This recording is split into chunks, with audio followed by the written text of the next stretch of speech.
नमस्कार मित्रांनो, राज्य लोकतंत्राच्या या खास शो विषय खास विधानसभेचा ध्यास या शो मध्ये मी आपल्या सर्वांचं स्वागत करतो।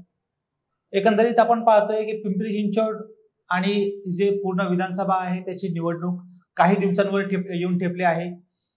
जे इच्छुक यामध्ये उमेदवार आहेत, आमदारकीसाठी जे इच्छुक उमेदवार आहेत ते आपल्या आपल्या क्षेत्रामध्ये कामाला लागले आहेत। अशात काही जे उमेदवार आहे ते पक्ष बदलून इतर पक्षामध्ये प्रवेश घेताना आपल्याला सुद्धा दिसून येत आहे। एकंदरीत या सगळ्यांचा आपण काळजीपूर्वक जे आहे अभ्यास करणार आहोत, या सगळ्यांचा आपण आढावा घेणार आहोत। तर यासाठी आपल्या समोर आज आहे देवेंद्र तायडे। देवेंद्र तायडे साहेब हे राष्ट्रवादी काँग्रेस शरद पवार गटाचे इच्छुक आहेत पिंपरी विधानसभा येथून। सर, सर्वप्रथम आपलं खूप खूप स्वागत आपल्या या शो मध्ये। धन्यवाद। तर सर, विधानसभेची चर्चा आता सुरू झालेली आहे, विधानसभा निवडणुकी जे रणधुमाळी सुरू झालेली आहे। एकंदरीत आपण पाहतोय की जे प्रत्येक उमेदवार आहे आमदारकीसाठी ते आपल्या आपल्या क्षेत्रामध्ये कामाला लागले आहे। तर सर, सर्वप्रथम आपल्याला एक प्रश्न असा करतो की पिंपरी चिंचवड जे शहरातील राजकारण आहे त्याकडे आपण कशा प्रकारे पाहता, याबद्दल आपण काय सांगणार? गेल्या 35 वर्षापासून या शहरातला भौगोलिक परिस्थिती असेल आणि शहर उभं राहताना औद्योगिक दृष्ट्या असेल किंवा जो शैक्षणिक दृष्ट्या आणि त्याचप्रमाणे इथं जे काही रोजगाराच्या संधी त्यावेळेस उपलब्ध झाल्या, त्यामुळं हे शहर जे फार मोठ्या प्रमाणात वाढत गेलं, आज ते शहर मेट्रो सिटी म्हणून ओळखलं जातं पूर्ण देशामध्ये। आणि मग ही मेट्रो सिटी होत असताना राजकीय दृष्ट्या जे आपण म्हटलं की आपण कशा पद्धतीने बघताय, तर जे राजकारणी सुरुवातीच्या काळामध्ये या महाराष्ट्राचे मुख्यमंत्री यशवंतराव चव्हाण साहेब यांच्या माध्यमातून या शहरामध्ये टेल्कोसारखी टाटाची जी कंपनी आहे ती त्यांनी या ठिकाणी आणली। त्याचप्रमाणे एच सारखी हिंदुस्तान अँटीबायोटिक्स अशी सेंट्रल गव्हर्नमेंटच्या अंडरमधली कंपनी या ठिकाणी आली। बजाज ऑटोसारखी मोठ्या कंपन्या या ठिकाणी आल्यात, त्यामुळे या ठिकाणी रोजगार वाढला, कामगार या ठिकाणी फार मोठ्या प्रमाणात लोकांच्या हाताला काम मिळालं आणि त्याचाच भाग म्हणून या ठिकाणी हे शहर एका गावातून शहराकडे तर शहरातून मेट्रोकडे त्याचं रूपांतर झालं। आणि म्हणून या ठिकाणी नंतरच्या काळात शरद पवार साहेबांची त्याला जी राजकीय दूरदृष्टी होती ती या शहराला उभं करण्यामध्ये फार मोठा मोलाचा हात या ठिकाणी शरदचंद्र पवार साहेबांचा आहे। आणि म्हणून राजकीय दृष्ट्या जर बघितलं तर यशवंतराव चव्हाण साहेबांपासून तर शरदचंद्र पवार साहेबांपर्यंत हे जे या लोकांची राजकीय दूरदृष्टी आणि त्यांना असलेला या महाराष्ट्रातला अभ्यास आणि खास करून या शहरातला अभ्यास, त्यामुळं हे शहर एक मेट्रो सिटी होत असतानाच या ठिकाणी सर्वांगीण जो विकास म्हणायला पाहिजे त्या दृष्टीनं गेल्या काही वर्षामध्ये झालेला दिसतोय। आणि परंतु हे होत असताना हिंजवडीसारखी IT कंपनी असेल ते शरदचंद्र पवार साहेबांच्या देण आहे। परंतु गेल्या काही वर्षात, गेल्या 10 वर्षामध्ये काही राजकारण्यांच्या अतिमहत्वाकांक्षेमुळं किंवा त्यांच्या बेरकी राजकारणामुळं ज्या राजकीय मंडळींना कसलाही अभ्यास नाही, कसलाही दूरदृष्टी नाही किंवा कसलंही हे शहर जे सांस्कृतिक शहर आहे, शिक्षणाचं शहर आहे आणि हे कामगारांची नगरी म्हणून जी ओळख होती ती गेल्या 10 वर्षामध्ये देशोधडीला लावण्याचं काम सध्याच्या राजकीय मंडळींनी या ठिकाणी केलेलं दिसतंय। आणि म्हणून हे शहर ज्या पद्धतीनं आधी होतं त्याच पद्धतीनं इथून पुढच्या काळात सुद्धा त्याला एक देशामध्ये या शहराची मान उंचावत राहील अशा पद्धतीचं काम सध्याच्या लोकप्रतिनिधींकडनं होताना दिसत नाही। आणि म्हणून आमच्यासारखी जी आज मी स्वतः सिव्हिल इंजिनियर आहे, गव्हर्नमेंट कॉलेजमधून माझं शिक्षण झालेलं आहे आणि फार मोठा असा प्रदीर्घ असा अनुभव या ठिकाणी शिक्षण क्षेत्रातला आहे। त्याचप्रमाणे सिव्हिल इंजिनिअरिंगमधला जी काय आपण डेव्हलपमेंट किंवा इन्फ्रास्ट्रक्चर म्हणतो, हे जे इन्फ्रास्ट्रक्चर या शहरातलं झालेलं दिसत आहे ते योग्य रीतीनं सध्याच्या राज्यकर्त्यांकडून होताना दिसत नाही। आणि म्हणून मी माझी आपण म्हटल्याप्रमाणे इच्छुक उमेदवारी राष्ट्रवादी काँग्रेस पार्टी शरदचंद्र पवार या पक्षाचा मी कार्याध्यक्ष सुद्धा आहे आणि त्या माझ्याच पक्षाकडे मी उमेदवारी पिंपरी विधानसभेची मागतोय। त्याला ते एकमेव तेच कारण आहे की सध्याचे राजकारणी जे आहेत त्यांचे योग्य असं त्याच्या पदाचा किंवा त्या लोकप्रतिनिधी म्हणून ते या ठिकाणी निष्क्रिय ठरलेले आहेत आणि म्हणून मी त्या दृष्टीनं या उमेदवाराकडे बघतोय.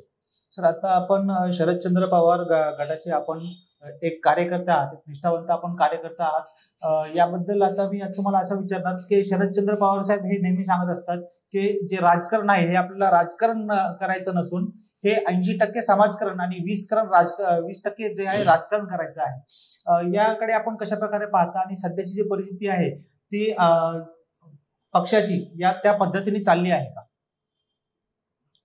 पण म्हणता ते खरं आहे, शरदचंद्र पवार साहेबांचा जो विचार आहे तो शिव फुले शाहू आंबेडकर या विचारानंच ते राजकारण करतात आणि हा विचारच या देशाला सुद्धा तारू शकतो इथून पुढच्या काळात सुद्धा. आणि त्यांनी जे सुरुवातीच्या काळापासून जो ते विचारावर राज्य हे करतायत, राजकारण करतायत, समाजकारण आणि राजकारणाचा याचा ताळमेळ बांधून, आणि म्हणूनच हे जे महाराष्ट्र गेल्या कित्येक वर्षामध्ये जे एक नंबरला होतं यशवंतराव चव्हाण साहेबापासून, त्यात मी काय आता खोलात जाणार नाही महाराष्ट्राच्या इतिहासात, परंतु हे शहर हा महाराष्ट्र शरदचंद्र पवार साहेबांच्या विचाराने घडलेला महाराष्ट्र आहे, यशवंतराव चव्हाण साहेबांच्या विचाराने घडलेला आहे. त्याला महामानवांचे विचार मी सांगितल्याप्रमाणे शिव फुले शाहू आंबेडकरांचं त्याला वैचारिक पाठबळ आहेच, परंतु तो विचार पुढे नेण्याचं काम पवार साहेबांनी केलं नाही. आणि आज सुद्धा आमच्यासारखी सर्वसामान्य कार्यकर्ते पवार साहेबांच्या विचारानुसारच या शहरामध्ये जी जडणघडण झालेली आहे त्यांच्या काळामध्ये ती पुढं आणखी त्याच्यामध्ये कसं भरीव काम करता येईल, त्याच्यामध्ये आणखी आपल्याला काय करता येईल राजकीय दृष्ट्या आणि सामाजिक दृष्ट्या दोन्ही पण, या दृष्टीनंच आम्ही सध्याचं पाऊल टाकत आहे. तर राष्ट्रवादी पक्षामध्ये हे जे 2 गट झाले त्यानंतर त्यामुळे पक्षांमध्ये काही अंतर्गत काय बदल झाले आहेत का? तसं जर बघितलं त्याला आम्ही हे म्हणत नाही, कारण शेवटी हा पक्ष राष्ट्रवादी काँग्रेस पार्टी हा पक्ष शरदचंद्र पवार साहेबांनी स्थापन केलेला आहे. आणि मग कोणाला जर पटत नसेल समजा त्या पक्षाची ध्येय धोरणं किंवा नेत्याची, तर तो बाजूला होतो. त्याला पक्ष फुटणं म्हणत आम्ही म्हणू शकत नाही. पक्ष हा शरदचंद्र पवार साहेबाचाच आहे. ज्यांना पटत नाही ते बाहेर निघून जातात आणि काही त्यांचं स्वतःचं संघटन ते उभं करतात. आणि म्हणून याला आम्ही पक्ष फुटणं असं म्हणूच शकत नाही आणि म्हणणार पण नाही. हा पवार साहेबांचा पक्ष आहे आणि त्याच्यामुळं या पक्षामध्ये कोणी जातील येतील हे होत राहणार, कारण शेवटी संघटनेचा भाग म्हणून प्रत्येकाला वेगवेगळ्या आपापली महत्वाकांक्षा असतात, त्या पद्धतीने जातात. आणि परंतु ते असं झाल्यानंतर सुद्धा काही मंडळी येथून गेल्यानंतर एवढा काही बदल झाला नाही. त्याचा ते आपण लोकसभेच्या निकालावर किंवा लोकसभेच्या निवडणुकीमध्ये आपण बघितलेलं आहे. उलट त्याचं डबल खासदार निवडून आले. मागच्या 2019ला 4 खासदार होते आणि आज आपण बघतात की हे असं झाल्यानंतर पक्षामध्ये अंतर्गत काही कलह झाल्यानंतर 4 खासदारांचे आज 8 खासदार शरदचंद्र पवार साहेबांच्या पक्षाचे आज आपल्याला दिसत आहेत, निवडून आलेले आहेत. आणि त्याच्यामुळे त्याचा फार चांगला फरक पडलेला आहे. आता आपल्या सर्वांनाच माहिती आहे की पिंपरी चिंचवडला जे आहे अजित पवारांचा बालेकिल्ला म्हटला जातो. त्यामुळे पिंपरी चिंचवड शहरात काही शरदचंद्र पवार साहेबांना काही असं कमी भासलं जातं का, असं आपलं काही हे झालंय का, भास झालाय का? तेच सांगतो की संघटन हे वैचारिक संघटन जो बेस असतो तो शरदचंद्र पवार साहेबाकडे आहे. त्यांची जी काही चळवळीत काम करणारे त्यांच्यासोबतचे काम करणारे कार्यकर्ते ते पवार साहेबांसोबतच आहेत. जे काही गेले ते नेते मंडळी गेलेले आहेत की जे नेते तेच सर्वसामान्य कार्यकर्ते आणि सर्वसामान्य जनतेच्या पाठिंब्यामुळे ते नेते झालेले आहेत. त्याच्यामुळं फरक पडणार नाही किंवा पडला पण नाही. त्याच्यामुळं त्याच्यामध्ये मला त्याचे तथ्य वाटत नाही आपल्या म्हणण्यानुसार. उलट आमच्यासारखी चळवळीत काम करणारी अशी बरीचशी कार्यकर्ते आहेत की आम्ही संविधानवादी परिवर्तनवादी चळवळीत काम करणारे कार्यकर्ते या ठिकाणी होतो. परंतु शरदचंद्र पवार साहेबांच्या या शिव फुले शाहू आंबेडकर विचारामुळं आम्ही त्यांच्यासोबत राहणं पसंत केलं. आणि म्हणून ही सुद्धा एक सांगण्यासारखं आहे की अशी बरीचशी माझ्यासारखी असंख्य लाखो कार्यकर्ते असे आहेत या महाराष्ट्रात आणि खास करून या शहरात सुद्धा की तो विचार काही काही लोकांना लवकर करतो आणि काही काही लोकांना उशिरा करतो की आपल्याला विचारासोबत राहायला पाहिजे. आणि आज या शहरातली बरीचशी जुनी असो किंवा आता नवीन कार्यकर्ते असो ते सर्व शरदचंद्र पवार साहेबांच्या विचारासोबत या ठिकाणी आहेत. त्याच्यामुळे त्याचा फरक पडला, पण आधी पण पडला नव्हता आणि इथून पुढच्या काळात सुद्धा काही त्याचा फरक पडणार नाही. जसं आपण बोललेत की जे गटफुटी आहे ते झाल्यानंतर आता जास्त उमेदवार निवडून आलेले, शरदचंद्र पवार गटाचे जे आहेत जास्त उमेदवार निवडून आलेले. तर आपल्याला असं वाटतं की येणाऱ्या विधानसभा निवडणुकीमध्ये पिंपरी विधानसभातून तिन्ही उमेदवार जे आहेत शरदचंद्र पवार गटाचे निवडून येतील. ही निवडणूक विधानसभेची, लोकसभेची महाविकास आघाडीच्या माध्यमातून लढवली गेली आणि विधानसभेची सुद्धा निवडणूक महाविकास आघाडीच्या माध्यमातून लढवली जाणार. आणि त्यामुळे त्या महाविकास आघाडीचे जे नेते आहेत ते बसून या शहरातले जे 3 मतदारसंघ आहेत, चिंचवड, पिंपरी आणि भोसरी, ते प्रत्येकजण आपापल्या पद्धतीनं ते मतदारसंघ सोडवण्याचा प्रयत्न करतील. राष्ट्रवादीच्या वतीनं 3ही मतदारसंघ पक्षाकडनं मागितले गेलेले आहेत. त्यामध्ये चर्चेनंतर जी वरिष्ठ पातळीवर चर्चा होईल त्या पद्धतीनं कुठले मतदारसंघ राष्ट्रवादीला सुटतात, कुठला शिवसेनेला सुटतो, की 3चे 3ही राष्ट्रवादीला सुटतात, ही तर आता नंतर येणाऱ्या बैठकांमधून आपल्याला कळणार आहेत. आणि परंतु जर 3ही मतदारसंघ जर राष्ट्रवादी काँग्रेस पक्ष शरदचंद्र पवार साहेबांना जर सुटले तर 3च्या 3ही उमेदवार हे तुतारी चिन्हावरचे निवडून येतील आणि तेवढेच सक्षम उमेदवार 3ही मतदारसंघात आमच्या पक्षाच्या वतीनं या ठिकाणी आहेत. सर, तुम्ही पिंपरी चिंचवड विधानसभेतून इच्छुक आहात, पण पक्षश्रेष्ठी हे तुमचा विचार करेल का? आणि जर का पक्षश्रेष्ठीने तुमचा विचार नाही केला तर तुमचा पुढचा निर्णय काय असणार आहे? पक्षश्रेष्ठी विचार करण्यामागचं कारण एकच आहे की मी एक सामूहिक नेतृत्व मानणारा कार्यकर्ता आहे. आम्ही सामूहिक नेतृत्व करत असताना मी गेली कित्येक वर्ष या शहरामध्ये परिवर्तनवादी, संविधानवादी चळवळीमध्ये काम केलेलं आहे. गेल्या 16 वर्ष मी भारिप बहुजन महासंघाचा शहराध्यक्ष होतो. त्यानंतर वंचित बहुजन आघाडीचा शहराध्यक्ष होतो. आणि त्यामुळं इथल्या शहरातल्या शोषित उपेक्षित जो समाज या ठिकाणी राहतो, खास करून विधानसभा मतदारसंघात, पिंपरी विधानसभा मतदारसंघामध्ये जास्तीत जास्त स्लम एरिया या ठिकाणी आहे. आणि त्याच्यामुळे त्यांच्या समस्या मी पर्सनली जाणून आहे, त्यामुळे त्याची मला जाण आहे. आणि त्याच्यामुळं प्रत्येक उमऱ्याच्या आतमध्ये लोक मला त्या दृष्टीनं बघतात की एक काम करणारा जमिनीवरचा कार्यकर्ता म्हणून माझ्याकडं बघितल्या जातं. आणि म्हणून पक्ष हा त्या दृष्टीनं विचार करेल की एक सर्वसामान्य आपण म्हटलं कारण एक सामाजिक जे राजकारणामध्ये जी काही सामाजिक बांधिलकी बघून जे शरदचंद्र पवार साहेब राजकारण करतात, सामाजिक बांधिलकी पहिला, तीच माझी सुद्धा धारणा आहे की मी सामाजिक बांधिलकी आणि सामाजिक प्रश्न घेऊनच पुढे वाटचाल करतो. आणि म्हणून माझी नक्कीच या ठिकाणी विचार होईल आणि तो पक्ष नक्कीच करेल. समजा जर का पक्षाने तुम्हाला एखादी संधी दिली तर तुम्ही आपल्या शहराबद्दल किंवा तुमचं विधानसभेमध्ये जे क्षेत्र येतो त्यामध्ये काय बदल घडून आणणार असे काय आपण प्लॅनिंग काय केले का? हा पिंपरी विधानसभा मतदारसंघ महानगरपालिकेच्या क्षेत्रामध्ये आहे, पिंपरी चिंचवड क्षेत्रामध्ये. आणि हे करत असताना मागच्या काही 15 वर्षामध्ये जो काही बदल झालेला आहे तो महानगरपालिकेच्या माध्यमातून या शहराचा झालेला आहे, जो काही विकास झालेला आहे. परंतु एक आमदार आणि एक लोकप्रतिनिधी, विधानसभेचा लोकप्रतिनिधी म्हणून जी भरीव कामगिरी लोकप्रतिनिधीकडनं व्हायला पाहिजे होती ती अजूनपर्यंत झालेली नाही. त्यांना त्या मतदारसंघाचा अभ्यास नाही म्हणा किंवा काही त्यांना तशी मानसिकताही नसेल की त्या पद्धतीनं आपण भरीव काम करावं.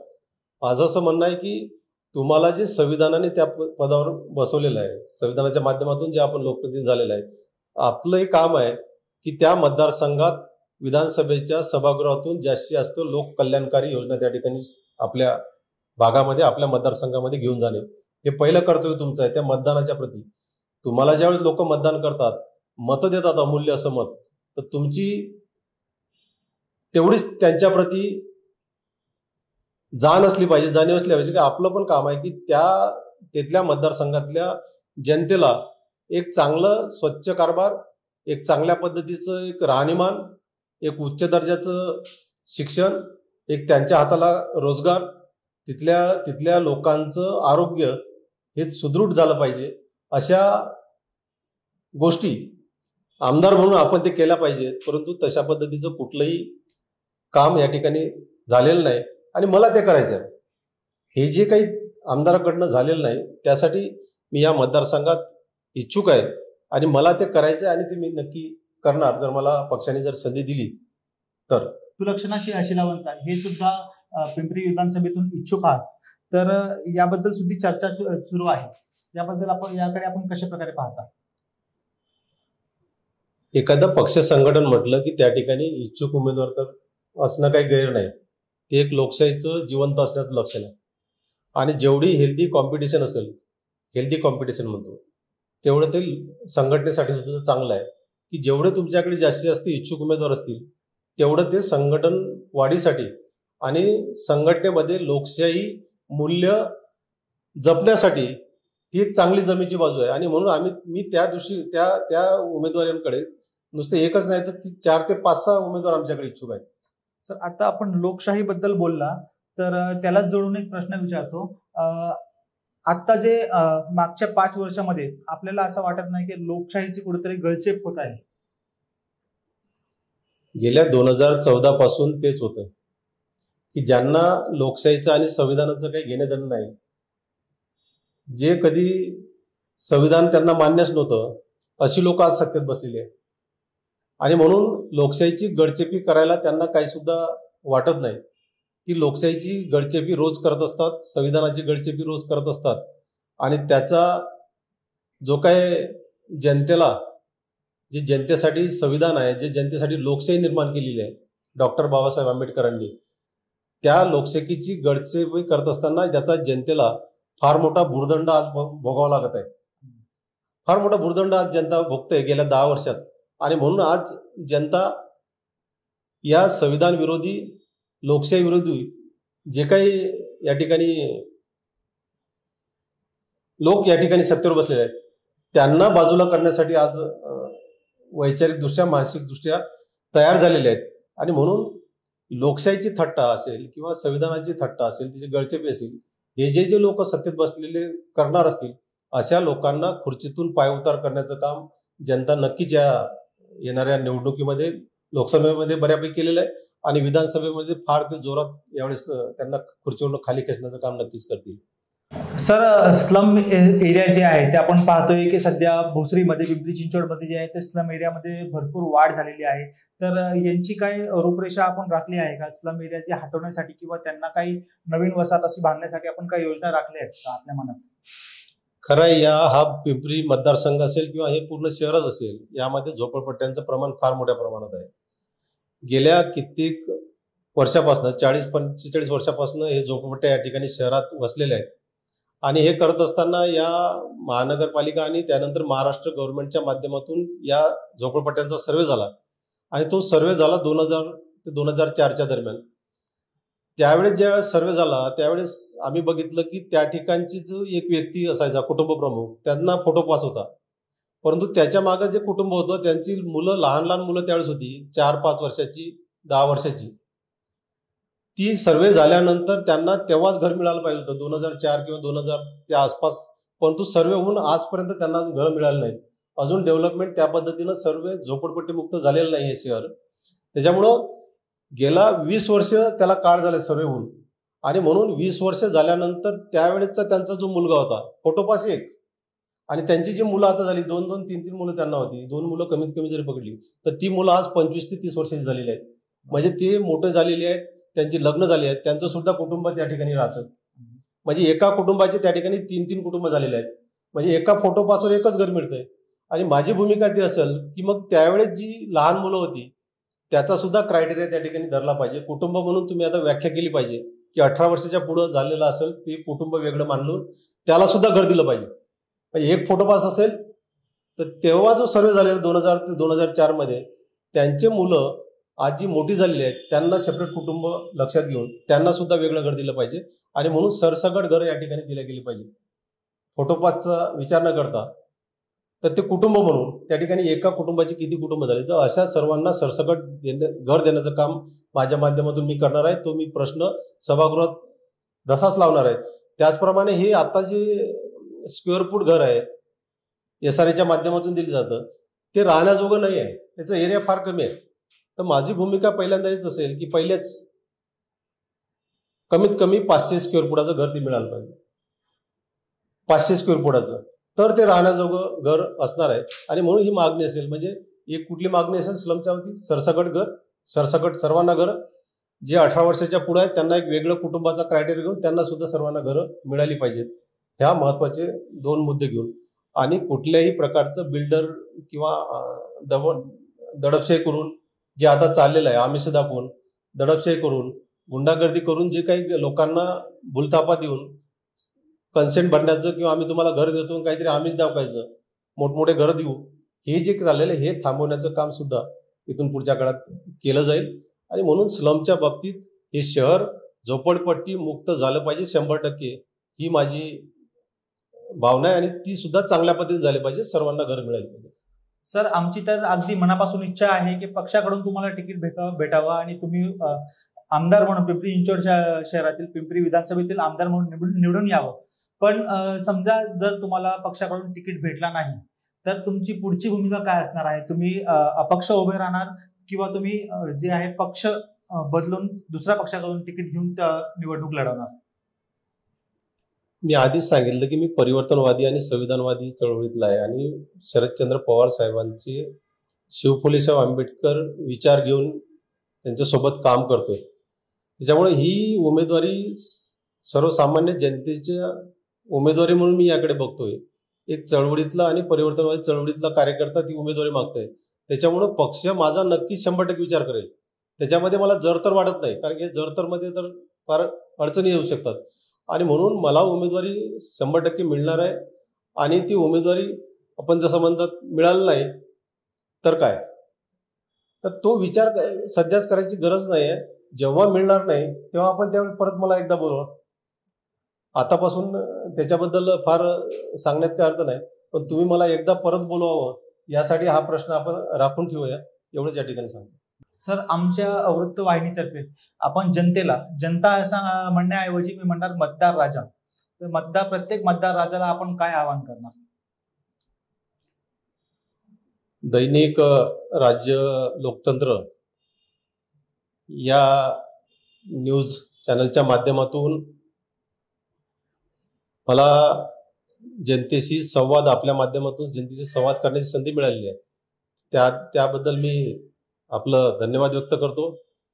मी या शहरामध्ये काम करत असताना, परिवर्तनवादी आणि संविधानवादी चळवळीत काम करत असताना इथल्या लोकांचे, स्लममधल्या लोकांचे प्रश्न असतील, या शहरातले सर्वांगीण विकास असेल ज्याला म्हणतात, की एक आर्थिकदृष्ट्या विकास असेल आणि एक ज्यांचं राहणीमान सुद्धा उंचावायचं आहे. या ठिकाणी उच्चभ्रू वस्तू सुद्धा आहे, या ठिकाणी एक स्लममधला सुद्धा, असे 2 गटातली लोक या ठिकाणी राहतात. अशा लोकांचा सर्वांगीण दृष्टिकोन ठेवून त्याचा विकास करणे हे माझं पहिलं कर्तव्य असेल. आणि संविधानाने दिलेले हक्क आणि अधिकार त्याची अंमलबजावणी करत असताना मग अन्न, वस्त्र, निवारा, आरोग्य आणि शिक्षण ह्या मूलभूत गरजा त्या जनतेला मिळणं हा त्यांचा हक्क आणि अधिकार आहे. ती मिळवण्यासाठी मी सभागृहात जाऊन काम करेल. त्याचप्रमाणे शासकीय लेवलला जी संघटनात्मक काम करू शकत नाही त्यामध्ये मग पोलीस यंत्रणा असेल. आम्ही काम करत असताना ज्या पद्धतीनं स्लममध्ये घरांचे प्रॉब्लेम आहेत त्या पद्धतीने या ठिकाणी पोलीस यंत्रणेला सुद्धा घराचे फार मोठे प्रॉब्लेम आहेत. त्यांची जर राहण्याचे जर आवास बघितले तर फार वाईट स्थितीत ते राहतात. त्यांचे जे शासकीय आवाज जर बघितले तर त्याकडे सुद्धा माझं लक्ष असेल की त्यांना सुद्धा एक, जर एखादं पोलीस काम करत असताना त्यांना सुद्धा एक राहण्याजोगं घर, त्यांना सुद्धा शासकीय वसाहती चांगली दर्जेदार असली पाहिजे. त्याचप्रमाणे या ठिकाणी आपल्यासारखी पत्रकार सुद्धा काम करतात. शेकडो पत्रकार या ठिकाणी काम करतात. तर त्यांचा सुद्धा घराचा प्रश्न या ठिकाणी सुटला गेला पाहिजे. ते सुद्धा एक लोकशाहीचा स्तंभ, लोकशाही सुदृढ करण्यासाठी त्यांचा सुद्धा फार मोठा हातभार लागतो. तर त्यांचा सुद्धा घराचा प्रश्न सुटला पाहिजे. त्यांच्या मुलांच्या शिक्षणाचा प्रश्न सुद्धा, मोफत त्यांना शिक्षण मिळालं पाहिजे. त्यांच्या म्हणजे पोलीस असो किंवा पत्रकार असो किंवा आणखी असे बरेचसे घटक आहेत, त्यांचे शिक्षण असेल, त्यांच्या आरोग्याचा सुद्धा, त्यांच्या कुटुंबाला मोफत असं आरोग्य आणि शिक्षण मिळालं पाहिजे. ह्या सुद्धा भूमिका घेऊन मी या ठिकाणी उतरतोय. म्हणून जनतेला माझं आव्हान आहे नम्र आव्हान आहे की मी या मतदारसंघात जर पक्षाने उमेदवारी दिली तर मी या सर्व गोष्टींना ज्या पद्धतीने सांगितल्याप्रमाणे की एक आर्थिकदृष्ट्या सक्षम असलेला मतदारसंघ आहे आणि एक स्लम गोरगरीब आणि कामगार या ठिकाणी आहेत, तर अशा सर्वांना सर्वांगीण विकास समतोल विकास करण्यासाठी मी आपला सदैव तत्पर असेल. आपली सेवा करण्याची संधी या चॅनलच्या माध्यमातून मी आपल्याकडे मागतोय, आपण ती द्याल अशा प्रकारचं नम्र आवाहन करतो. धन्यवाद. नक्की सर. तर हे होते राष्ट्रवादी काँग्रेस शरद पवार पक्षाचे देवेंद्र तायडे साहेब. पुन्हा भेटूया नवीन उमेदवार आणि नवीन प्रश्नांसोबत विषय खास विधानसभेचा ध्यास या शो मध्ये. सर, आपण आमच्या शो मध्ये आला, आपला वेळ दिला त्याबद्दल आपले खूप खूप धन्यवाद आणि पुढच्या वाटचालीसाठी शुभेच्छा. लोकतंत्राचे विशेष आभार.